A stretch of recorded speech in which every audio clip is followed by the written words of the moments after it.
So, Yeah. I've got now in the CV being sacked for Yeah. serious professional misconduct because I dared to believe marriage is man and a woman. Wow. Written 2020. That's quite something, Ben. Ben Dabowski, it is such a joy to have you. Welcome to the Coalition for Marriage YouTube channel. Do you want to say a quick hello to our viewers and our listeners? Of course, of course. Thank you very much for having me, Tony. I appreciate your invitation and an opportunity to talk about what I've gone through. I mean, first of all, Ben Dabowski, Tony Ruczynski, why don't all people have sensible surnames? What can you do? Listen, it's a privilege to talk to you. Just for you and for those who are looking maybe for the first time, Coalition for Marriage, we're the UK's leading pro-marriage organisation. So there's tens of thousands of supporters up and down the country who support this thing, man-woman marriage, Ben. And that's not to say other things don't take place in the country. Of course they do. But we believe that the lifelong exclusive union of one man and one woman is unique.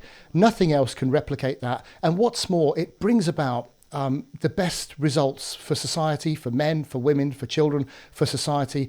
And it's way ahead of anything else. And although a lot of our supporters, Ben, are Christians, like yourself, in fact, a lot of our supporters aren't Christians.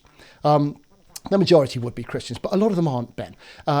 Most of our supporters are married, but again, a lot of them aren't. Some are divorced, some are single parents. But we all think that marriage between a man and a woman is special, it's unique, and we need to reflect that in society, in our schools, simply because it's really, really important and it brings about the best results. And that needn't discriminate upon anybody just to make that point and to say that. Other things take place. That's clearly the case. So, Ben, I wanted to talk to you because you believe that too. And your belief of that has in fact got you into some very sticky situations. And I wanted to talk about the situations that it got you into. I wanted to talk about the way you reacted to it. And then some advice and guidance for other people, if you like, in similar situations.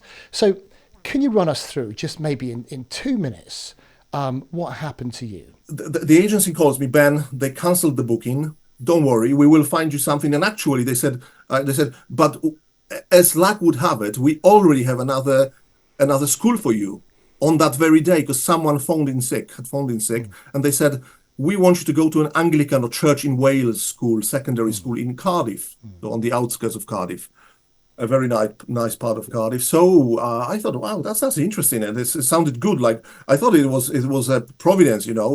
I'm losing my one of my jobs for my conservative beliefs anyway, and I'm being sent to a Christian school, at least nominally Christian. And I went to that school on that day. Lovely day. It was an easy, relaxing day situation. Anyway, after another few months, I had been praised. I had been liked by staff and students alike. I liked the school. I thought it was a good school. Anyway, after a few months, we have an after-hours diversity and inclusion training that was obligatory. So I joined midway, and there was a talk or the training delivered by later I found out or looked that person up, a bisexual campaigner for change with links to Stonewall from a Okay. local organization called Diverse Camry.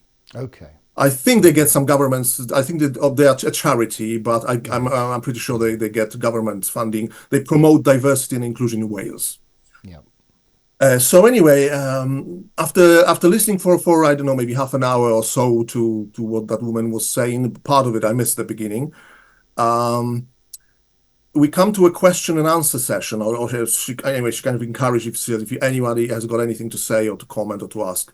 So one of the people who asked the question was myself, and I said, "I'm wondering how you define discrimination, because on what I've heard, uh, I have this question: would a mere expression of one's beliefs be viewed as discrimination?" Because some Right. of the things she said sounded like that. So your beliefs around marriage, for I, example, I, I being I between a said, man for and a woman. example, I give you three examples of my beliefs that I know some people find controversial, and I'm really curious how you define discrimination and whether you would say that me just expressing them, not to harassing, not but just mentioning them, could it constitute um, discrimination?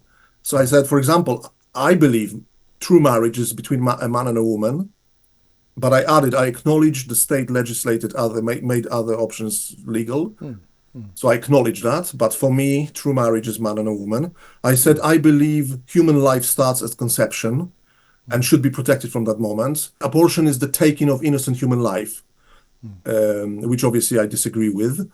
So these two actually are very strongly connected with marriage. And the third one was I said I am critical of some aspects of Sharia law or Islam, which is a no-brainer. Everybody in the West is punishing people for apostasy, for changing religion, harsh or sometimes death penalty for homosexual acts, whatever you think morally of them. We don't advocate in the West, or especially if you are Christian, killing people or putting them in prison, these days at least. So the next day, the headmaster calls me to his office and says, Ben, what you said yesterday during that diversity and inclusion, what irony, by the way, a diversity and inclusion meeting. And he tells me I offended some people with my views. And he said, some people even told me they are afraid to approach me and start a conversation with me, knowing now what views I hold.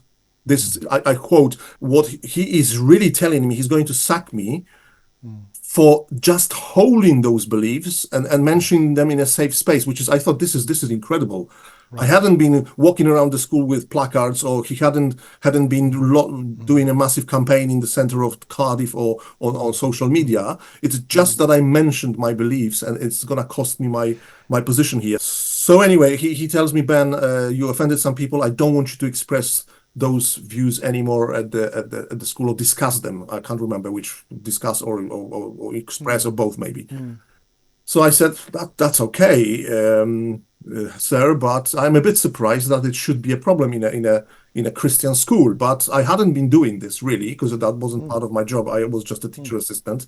I may have mentioned my views to colleagues once or twice. So I said to the headmaster during that final conversation, I hadn't been really discussing my views. I hadn't planned to do this, but okay, fair enough. I find it a bit strange, but it's okay. But I mentioned they remain my views, and I'm likely to express them in my private life. I said, I mentioned I'm a pro-lifer, so I'm involved in some pro-life campaigns, so I'm likely to, or bound to. And he said, expressing them in your private life, for example, on social media, but not only, can be a problem and could undermine the ethos or the image of the school, damage the image of the school, and might go against our policy of, as I now call it, kind of half jokingly, peace, love, and understanding. I think he said Christian inclusivity, Christian love and inclusiveness, something like this. So I said, that's really strange, because, they are legitimate views. Well, could I just clarify? So he was saying expressing mainstream Christian views in your private life could bring the Christian school into disrepute. Exactly. I thought it was honest. Okay. I thought it was crazy. What's more, during our conversation, he mentioned that he is Catholic himself. So I said, hang on, sir. So you're sharing those views, or you share those views? And he said, I might, but I keep them to myself, or something like this. And then he asked me, what gives you the right to voice your views in situations like, you've done, or something like this, Yeah, and this was, let's not forget, this was in a after-school staff session about, accepting everyone's views. Yeah, in a safe space, by the way, a safe space, and we were encouraged to and tolerating each other's views. When I said no, I am going to talk. I cannot undertake to not to mention my deeply held beliefs in my private life. Yeah. He said, well, then it's a problem. Then it's it could be a problem you working here. So I knew then that this was the end. Also, I gave another few examples, which later on the school used against me, and they are going to use against me in the upcoming employment tribunal case hearing that is coming up later. Because I did take the school to the employment tribunal. I made a claim against the school. He escorted me. He walked with me to the reception. Yep. Where I had to wait for my stuff to be fetched. He didn't even let me, but maybe that's standard procedure. I had some stuff in the teacher's room, so he sent someone to fetch it for me. And then he he said he would be making a referral to EWC, and I knew that's serious. I had no idea what would officially the reasons be. I couldn't see. EWC being the Education Work Council. Yes, Educational Work Council. It's like the educational regulator in Wales. I know Yep, England has got a for- different name. Yeah, okay. For what you were, which was a teaching assistant. So that's the regulatory council. Yes, and Fine. if you report it to them, Yep. they may decide, if they decide the report, the accusations are serious enough, they may block you. If an agency, if a school knew that I'm being investigated, you know, I mean, it wouldn't be very likely to get another. Yeah. So he reported you to the EWC. He also sent a letter home saying that somebody had been suspended or removed from the site for safeguarding reasons. This is when I found out later on what the reasons, what were the accusations against me, the claims, and I heard safeguarding. I nearly went ballistic because I safeguarding for me and for most people is issues to do with sexual abuse, physical abuse, Yep. this sort of thing, or verbal abuse. And then only later on, when I calmed down, I remembered there is another point. It's radicalizing pupils with extreme ideologies. The headmaster said in a letter to the parents, of which I found later on, I think he mentioned safeguarding issues to do with Mr. Dybowski's views. So that's obviously still bad, but it's not as bad as, and I think it's bad for them because then the question is, what radical views do I hold that are so dangerous that I'm deemed to be unsafe to work with kids? Which really, I mean, the views where you believe marriage is a man and a woman. Yeah, largely mainstream Christian views. Yeah. So that's crazy. I thought this is what this guy is claiming makes no sense. So essentially, because of your views that you expressed in a staff meeting, which was held as a safe space for people to share their views, and because those views were nothing more than mainstream Christian views, you were deemed unsafe to be around children, reported to your professional body, and escorted off the school. Yikes, Ben. I mean, it was a very upsetting. I'm laughing about this now, but it was upsetting. So in the public eye now, you've been let go for safeguarding concerns, right? Exactly. And you can't work now for safeguarding concerns. So and like, that's pretty serious, Ben. It's like, what has Ben been doing? Yeah. But over the period of a few months, the Education Work Council exonerated you? They said no case to answer. Wow.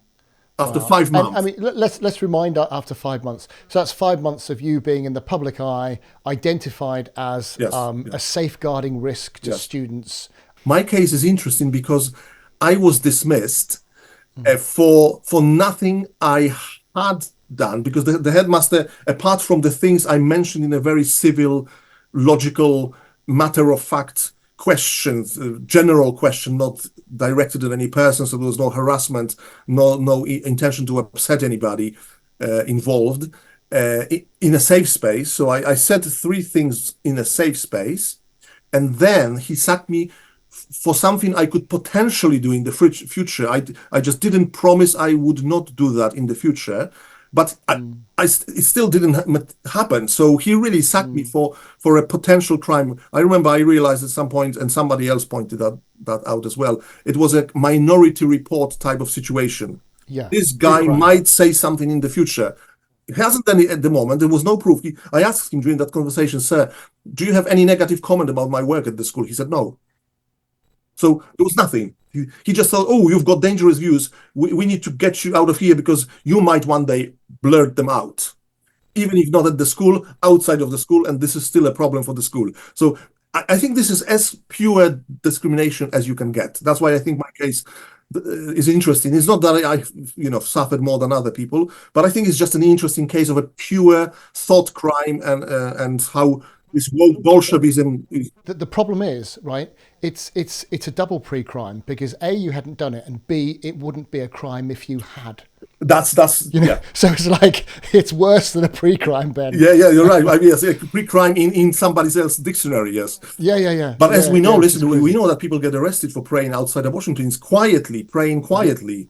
Well, in they their are head, committing like a prayer crime. Silently. Yeah. Silently, I mean. Well, so I want to talk for a minute about what made you? Because what strikes me, Ben. I mean, we've spoken separately about this, and you said you were at the stage in your career where, you know, it's nice to have the money from working, but actually you could live without it if you had to, and your outrage at the abuse of the system because of your firmly held religious views just enraged you enough to say, well, no, I'm not gonna take this. Yes. So I want to talk about that because there will be people, Ben, up and down the country who, first of all, because of course, you know, part of doing this to somebody like you creates a chilling effect for anybody else, you know. So you've got poor teachers, poor teaching assistants up and down the country who are terrified of losing their jobs if they dare say anything against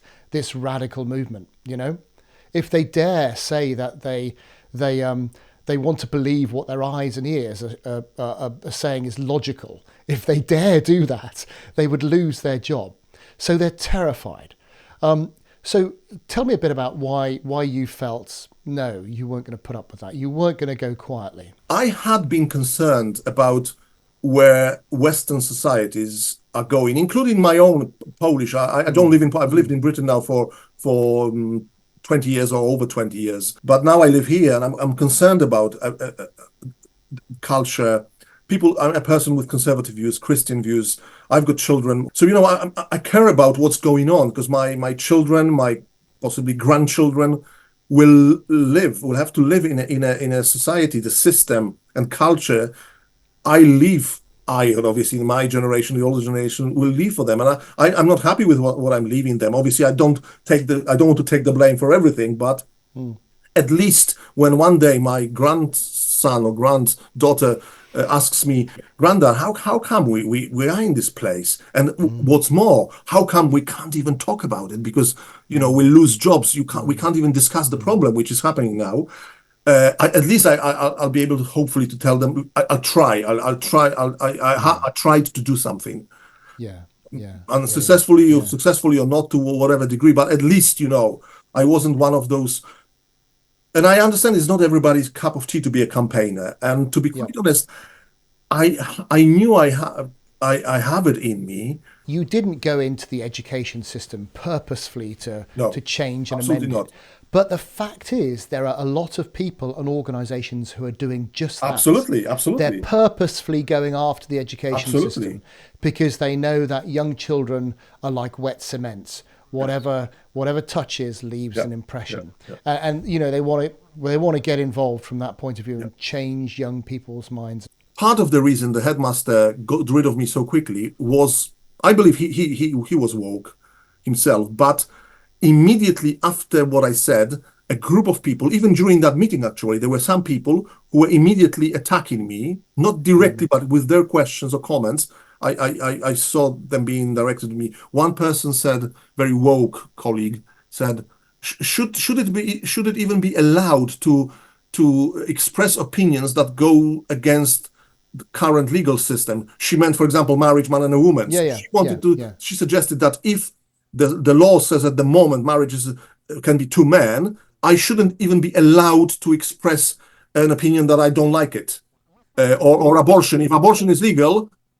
So, you know, I got immediately those comments, and then they came up to the headmaster, and he told me a few things like those that they said, oh, we are afraid to talk to him. Then some of them started remembering conversations, scraps from, there were not too many of them, especially one person. And some of the things that then the headmaster, how he rephrased what I had said is just mind-blowing.